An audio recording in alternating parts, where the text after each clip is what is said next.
choices there. Stop or run. Stop not being a good choice.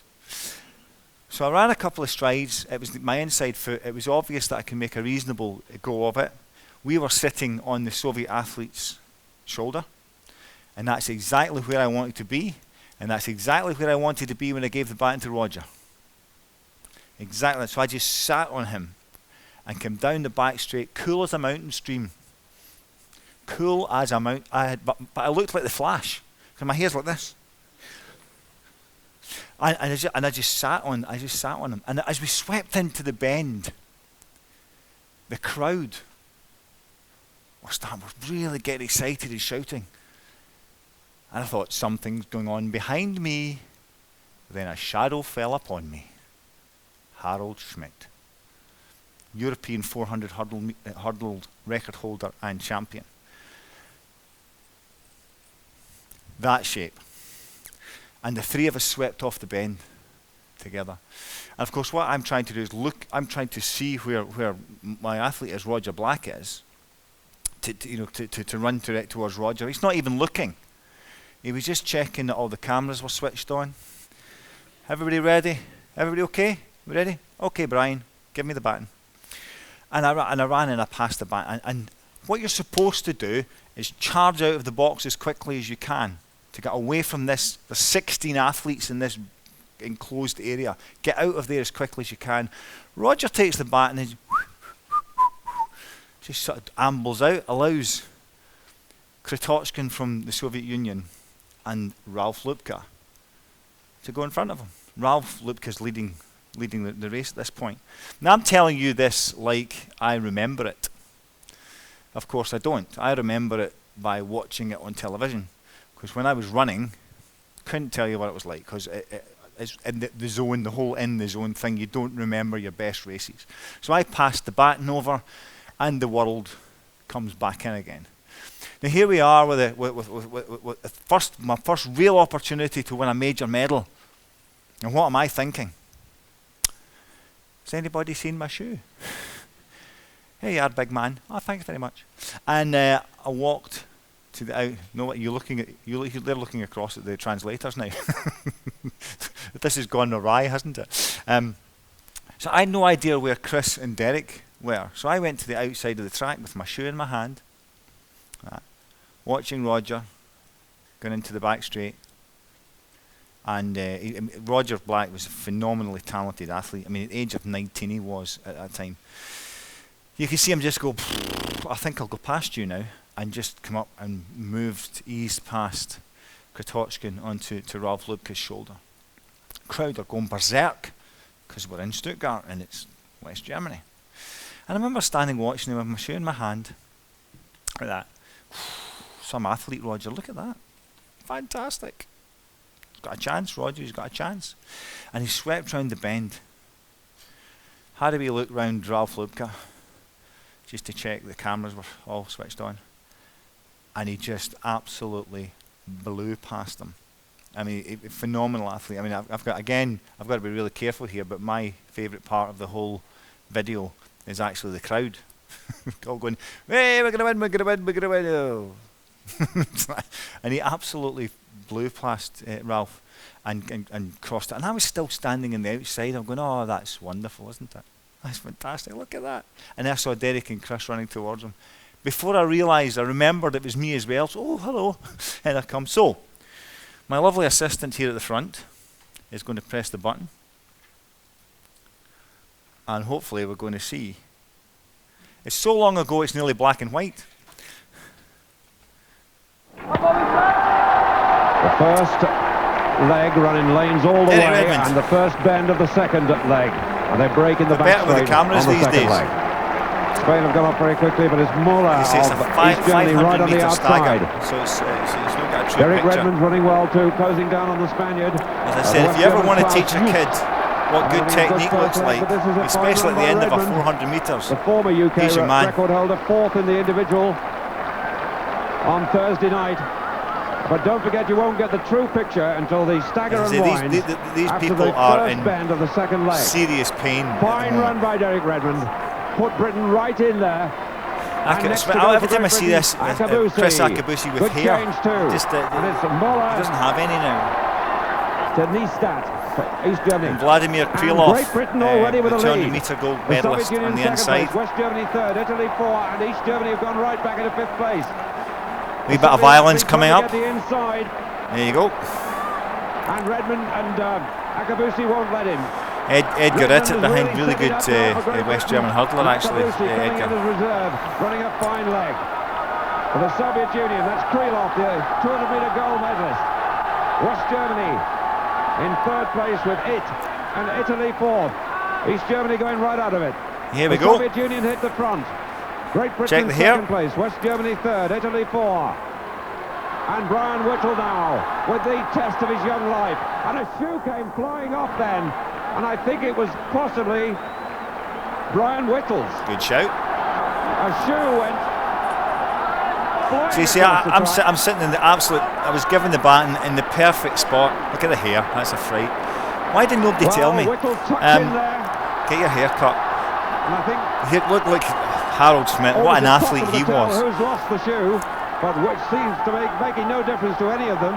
Look at him coming here. It's unbelievable how good he was. 2nd place. West Germany and Harold Schmidt 3rd. So what's going to happen on the final leg? Pretty boy. West Germany Rogers, my height, next, and Great Britain and he's dwarfed by Potoczkin, who's 6'5", on the last leg. And Lubka was 6'4". Korochkin of the Soviet Union being overtaken by Roger Black, and Lubka now for West Germany. There's some technique right there. Roger Black for Great Britain. The giant West German, 6'4". The new European champion Roger Black in 2nd place. Korochkin of the Soviet Union 3rd. Italy are 4. Can Black respond? He mustn't get blocked by the Russian. He's got to get off the curb. And here he goes. Lubka being roared on. And that is how you get the job done. Getting there. And Black is bringing Britain home to yet another gold. Superb, superb. A magnificent run. And he dances in triumph. And they deserve the celebration. Hey! 2 reserves in the team, and they still got the gold medal. I appreciate why because we're in Germany and we beat the Soviet Union, why you won't applaud that. But now, what I thought I'll do is I wanted to do that as a form of introduction to who I am, and that's the end point that we want our athletes to get to. We want our athletes to have the opportunity to compete in that arena. And so now I want to go all the way back to the start, and let's discuss how we got there. And I think this is really crucial for me, and it's something I'm very, very passionate about how we engage youth and bring them into sport, because we have a major issue globally, actually, not just in my country, but globally, in terms of this epidemic of the rise of preventable disease that's associated with inactivity and obesity. And I think we have a responsibility to tackle that. And what happened to me was I was a good runner at school. I was not too bad at all, and managed to at primary school at the age of sort of 8, 9, 10, 11. We got the opportunity, if you were quick enough, to compete against other local schools. Something that generally just doesn't happen. Certainly where I come from doesn't happen anymore. And then my coach started a small club in my little town of Troon. And the golfers among you may know that, in the west coast of Scotland. It has a population of 14,000, and he started an athletics club then ostensibly for his son, who was a good 400-metre runner, and a couple of his son's friends. And by the time I joined some months later, there was over 100 members of that club. And we trained on a grass track around a rugby pitch. In fact, I did that right up until I was 18 years old. I think I was 18 was the first time I ever trained in an all-weather track in the winter. And it was fantastic. It was called initially it was called Mar Tortoises after Mar College, and it changed its name to Troon Tortoises, and we competed in the sort of the sort of local leagues and local cross countries, and we had a great bunch of kids there, and then but we wanted to compete in higher leagues. So the only way to do that was either leave the club, or we had a fairly interesting setup within our county of lots of little clubs. So what we did was we all joined together to compete in the Scottish National Leagues under the banner of Ayrshire Athletics. So we registered the whole of Ayrshire as a club, although we kept our individual clubs. So we were able then to give competition, the appropriate level of competition, to those athletes who were moving up through the ladder, which you couldn't do with the smaller clubs. And I have to say, I thought these were fantastic times, because we used to get the bus, and there was a supporters bus as well, for all the parents followed us, but the bus went round all the different clubs in all the different towns to pick up all the athletes. We got to share a bus with women from other towns. It was fantastic.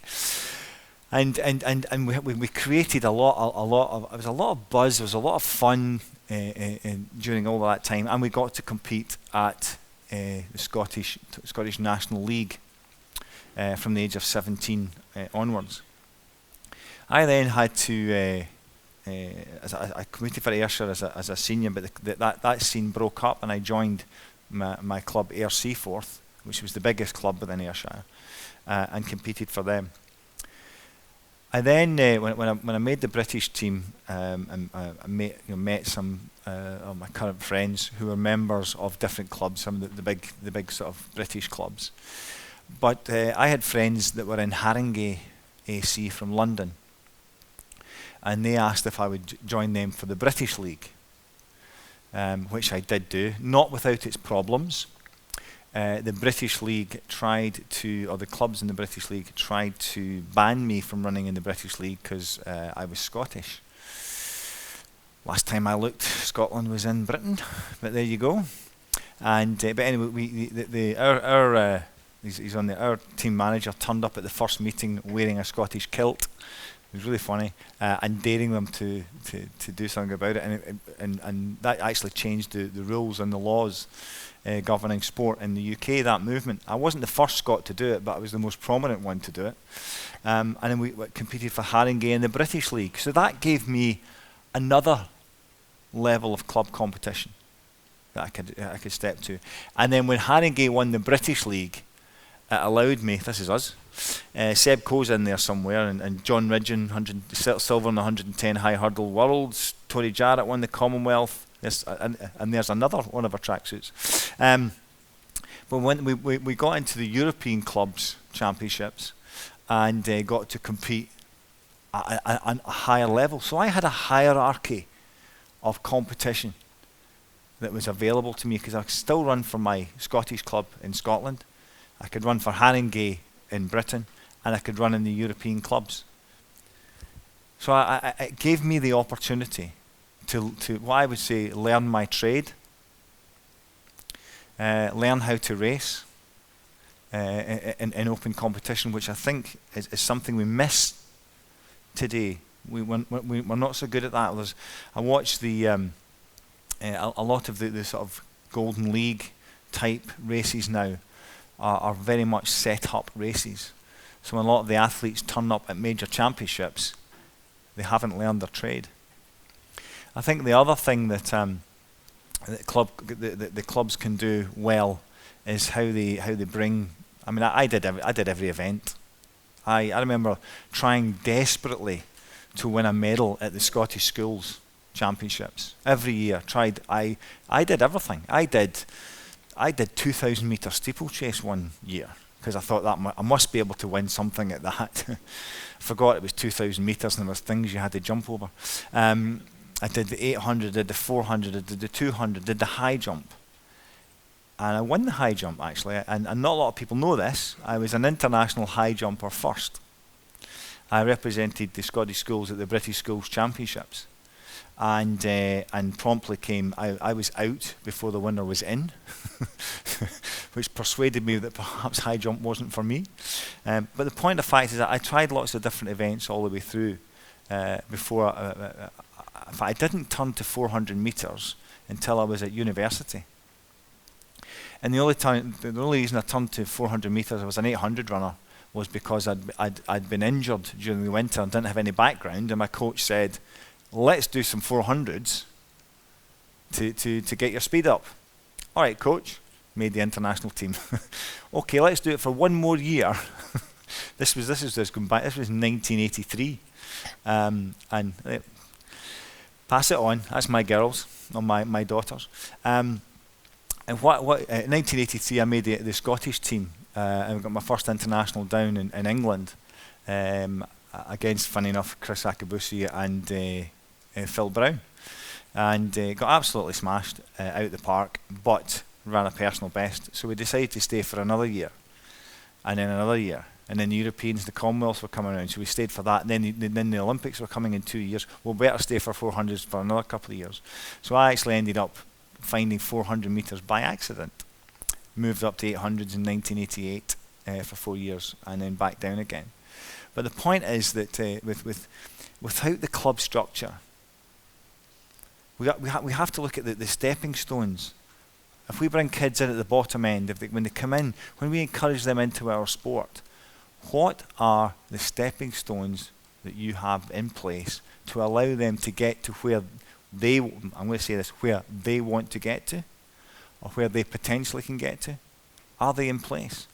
And I think my concern just now is that it's not like that anymore. I'm a coach back in Scotland, and I don't coach a club.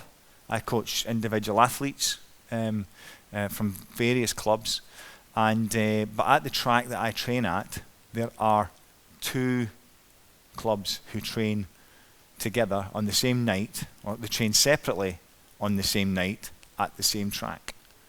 And I watch 2 totally different ways of bringing kids into the sport.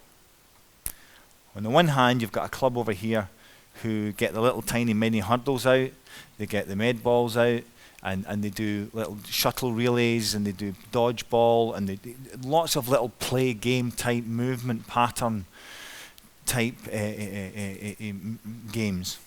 The other club, I watch them and I hear this guy shouting at these 8, 9, 10-year-olds, "You've still got another lap to go, stop walking." For me, which club is going to retain its youth? And I think to me there doesn't seem to be a universal approach to bringing kids into sport.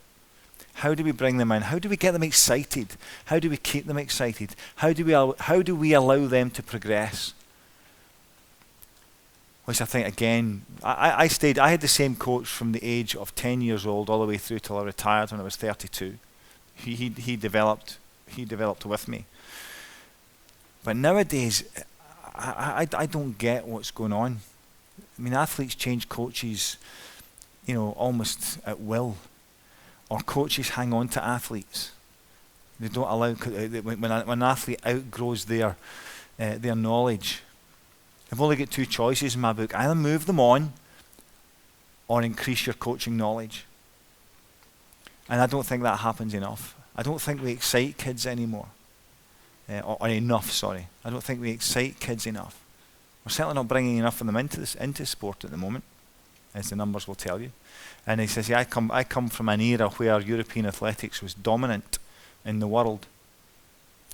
It's certainly not dominant now. I've seen some stats that I had to go and check myself because they were so stark in terms of. If you want to see where European athletics has gone, look at the 5,000 metre, the top 100 5,000 metre runners in 1988, and look at them now. If you look at the European runners in the world compared to now, that'll tell you where we've gone. And that's a lot to do with some emerging nations, but it's a lot to do with the fact that we don't engage our youth the way we should. So, we need to have a strong, vibrant club structure that's associated with the school structure. We have to get schools and clubs working together a little bit closer, in my opinion. The schools have them as a captive audience. So how do we integrate the club and the school so that they work in partnership? Because school sport's not what it used to be, certainly not in my country. So it's up to us to fill that void, I think.